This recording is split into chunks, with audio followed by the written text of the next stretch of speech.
Caroline Ségoni vous parle de ses lectures dans la librairie cycliste.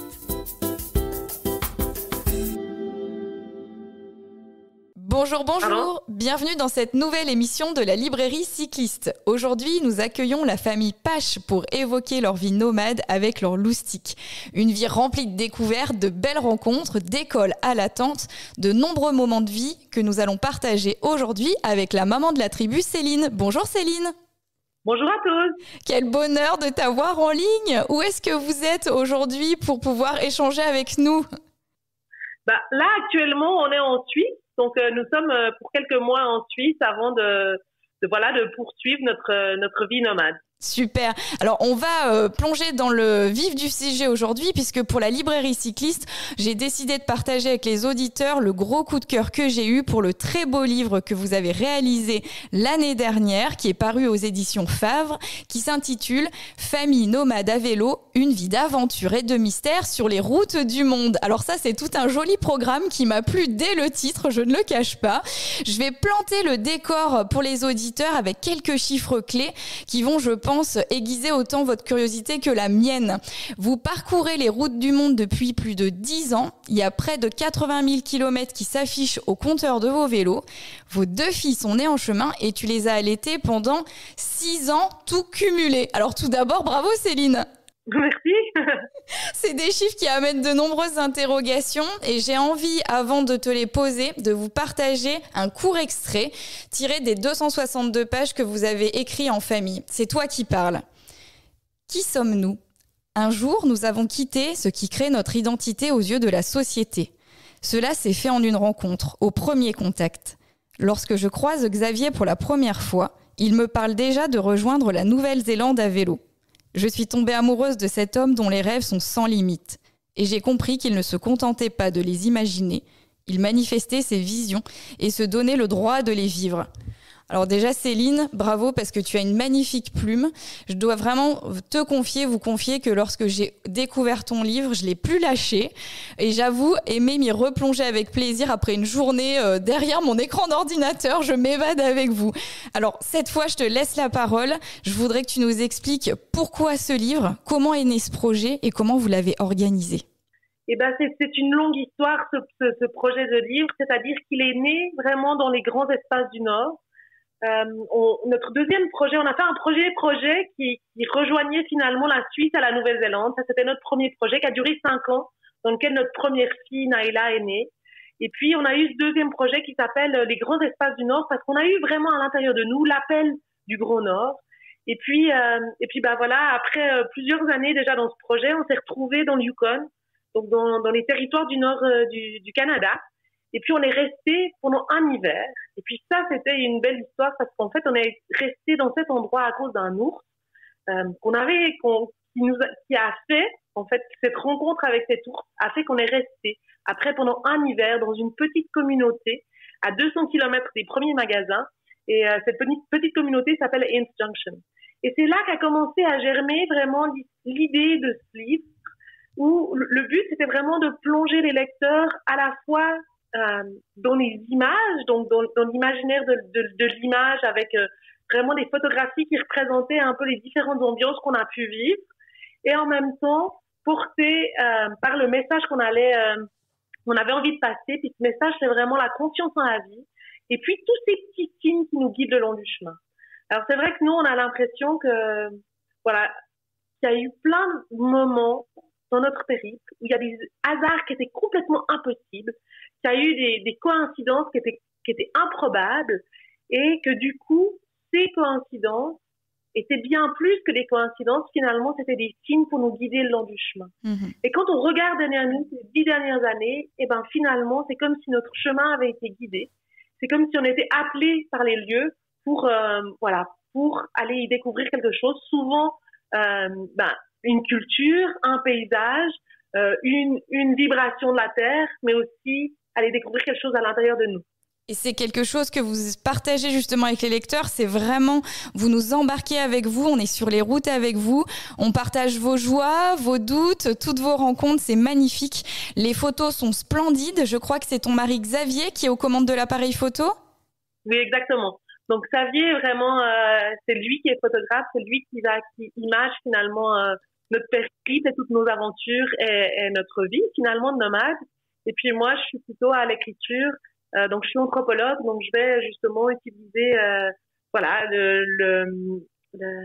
aussi tout mon bagage, tout ce qu'on a appris finalement pour pouvoir mettre en mots finalement ce qu'on vit. Et c'est réussi, vraiment. Et puis, notre vie. Je te laisse continuer parce que je suis avec toi là sur les routes. Vraiment, j'ai été séduite par le livre. Je le redis, je voulais que tu nous expliques comment tu as construit la table des matières qui est très riche. Tu parles donc, vous vous présentez, vous parlez de la vie quotidienne, des contrées découvertes, de tous ces paysages fascinants aussi que vous avez. Comment on met en scène, comment on organise justement les propos d'une vie nomade aussi remplie? Alors c'est sûr que déjà il a fallu sélectionner parce que quand on fait plus de 10 ans sur les routes du monde, un livre c'est jamais assez pour raconter tout ce qu'on a envie de dire finalement. Donc, il y a une grosse sélection d'abord qui se fait. Il faut vraiment finalement choisir ce qu'on a envie de partager. Et puis c'est pas facile de choisir ce qu'on a envie de partager. Surtout que vous avez Pardon, je t'interromps, mais surtout que vous avez partagé beaucoup de choses déjà en tant que couple, puis à 3, puis à 4, avec l'arrivée de vos filles aussi progressivement au sein du voyage. Exactement. Donc il y a eu l'arrivée de nos 2 filles le long du chemin, puis ça a été chaque fois un nouvel équilibre à retrouver, un nouvel équilibre à mettre en place.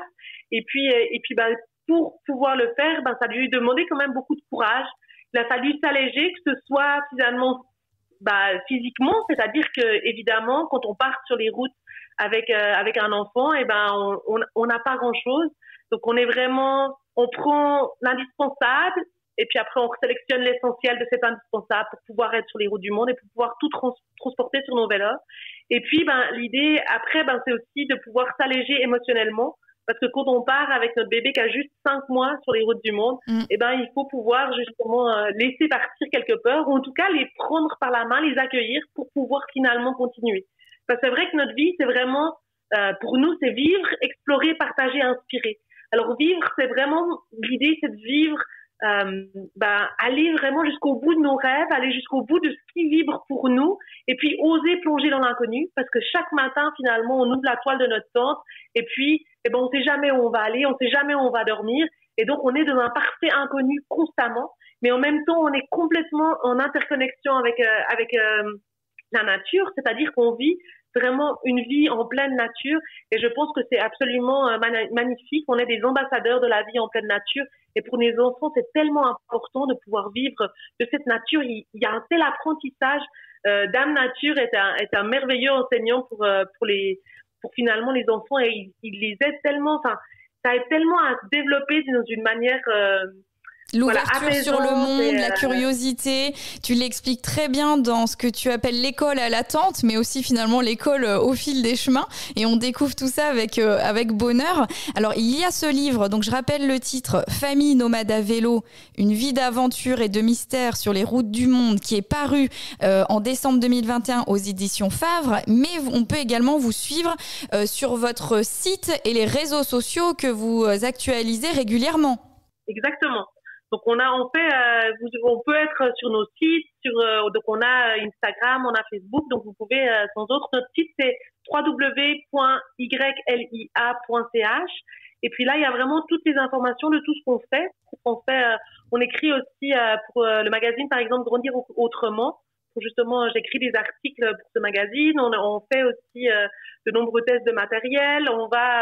On prépare beaucoup de conférences. Donc là on fait beaucoup de conférences en Suisse.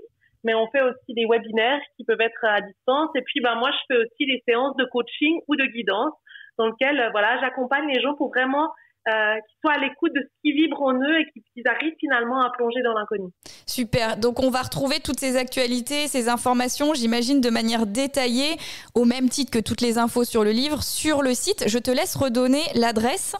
Alors, l'adresse du site, c'est www.ylia.ch. C'est ilia.ch. Et donc, super. ylia.ch. Merci. On invite vraiment tous les auditeurs de Radio Cyclo à filer sur le site, à filer découvrir votre aventure, votre fabuleuse vie qui nous fait rêver. Merci de le partager. Je peux préciser aussi que le livre est accessible en version française et anglaise puisque vous avez prévu ces 2 entrées-là. Donc finalement, tout le monde peut se le procurer pour se faire un beau cadeau ou l'offrir à quelqu'un qui a envie de partager aussi cette belle aventure. Un grand merci Céline. Je vous souhaite une bonne continuation. On est avec vous. Merci de nous emmener à travers le monde. À bientôt. Merci beaucoup. Je voulais juste rajouter, si jamais le livre s'appelle Famille nomade à vélo et il est aux éditions Fabre. Merci beaucoup Céline. À bientôt. Bonne journée. Merci beaucoup. À bientôt. Au revoir. Caroline Ségoni vous parle de ses lectures dans la librairie cycliste.